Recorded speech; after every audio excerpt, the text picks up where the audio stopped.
জামাত ইসলামী জনগণের সমর্থনে যদি ক্ষমতায় যেতে পারে, তাহলে আমরা কিভাবে রাষ্ট্র পরিচালনা করব এই পলিসি উপরেই আজকে আমরা ডিসকাস করেছি এবং প্রথম সেশন হয়েছে।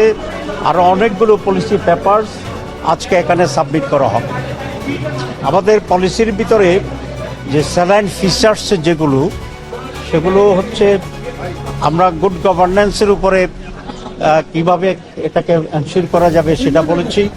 কারাপশন ফ্রি বাংলাদেশ গড়া যাবে কি করে, এখানে এডুকেশন মানুষের জন্য ইন্টারন্যাশনাল স্ট্যান্ডার্ড এডুকেশন আমরা কীভাবে তৈরি করব, ওমেন রাইটস থেকে শুরু করে সকল শ্রেণীর মানুষের অধিকারকে কীভাবে আমরা এনশিওর করব, দুর্নীতিমুক্ত বাংলাদেশ কীভাবে আমরা গড়ে তুলব, ফরেন পলিসি আমাদের কি হবে, আমাদের মাইক্রো এবং ম্যাক্রো ইকোনমিক্সের মূল প্রজেক্টগুলো কি হবে, এবং এদেশের মানুষের জন্য যেটা নিরাপত্তা, বিশেষ করে নারীদের নিরাপত্তার ব্যাপারে আজকে যে ক্রাইসিস আছে, এটাকে আমরা কীভাবে ওভারকাম করব, ফরেন ইনভেস্টমেন্ট আমরা এখানে বেশি করে কীভাবে নিয়ে আসবো, এই এবং দেশ বিদেশের যে এমপ্লয়মেন্ট আছে, বিদেশের কর্মসংস্থানের যে ইস্যুটা আছে, এই সকল বিষয়ে আজকে নানা ব্যাপারে আমরা এটাকে তুলে ধরার জন্য চেষ্টা করছি। অনেকে জানতে চেয়েছে, যেমন নারীর ক্ষমতায়নের বিষয়টা জানতে চেয়েছে এবং অনেকে প্রশ্ন তুলছে এবারে সংসদ নির্বাচনে নারী কোনো প্রার্থী নেই, এই বিষয়ে আসলে আমি অলরেডি বলেছি, আমরা যে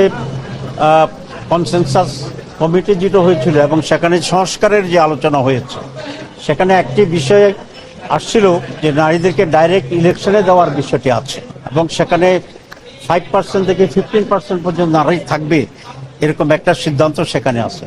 বাংলাদেশ জামাত ইসলামী এই সিদ্ধান্তের সাথে ঐকমত্য পোষণ করেছে। সুতরাং যদি এটা আইনে পরিণত হয়, তখন আমরা নারী থেকে ডাইরেক্ট ইলেকশনে দিতে সেখানে আমরা এগ্রি করেছি এবং আমরা এটা বাধ্য থাকবো। এইবার আমরা ডাইরেক্টলি নারী ক্যান্ডিডেট না দিলেও আমাদের জোটের পক্ষ থেকে নারী ক্যান্ডিডেট আছে সেখানে। না, এবার অনলাইন তো একটা নতুন কৌশল, যেটা এর আগে ছিল না। সুতরাং অনলাইনে বিলবোর্ড যেটা আরপিএ যতটুকু অ্যালাউ করে, আমরা অতটুকু মেনেই ভোটারদের কাছে যাওয়ার জন্য চেষ্টা করব। তবে আমাদের মেইন টার্গেট হচ্ছে 1-to-1 কন্ট্যাক্টে যাওয়া। এই জন্য আমাদের লোকেরা ঘরে ঘরে যাচ্ছে এবং প্রতিটি মানুষের কাছে পৌঁছার জন্য চেষ্টা করছি আমরা। আমাদের মানে পূর্ণ প্রস্তুতি আছে আমাদের জন্য। জামাত ইসলামী ক্ষমতা গেলে শুধু দল থেকে মন্ত্রী বানাবে বিষয়টা এমন নয়, আমরা বাংলাদেশের মানুষ থেকে মন্ত্রী বানাবো। সুতরাং বাংলাদেশে তো অর্থমন্ত্রী হওয়ার মতো লোক আছে, বাংলাদেশের স্বাস্থ্যমন্ত্রী হওয়ার লোক আছে। সুতরাং সকল বাংলাদেশকে নিয়ে যদি আমরা কনসিডার করি, তাহলে কি লোকের অভাব হবে? সুতরাং জামাত ইসলামী ওয়াইডার ভাবে চিন্তা করছে, নট এ পলিটিক্যাল।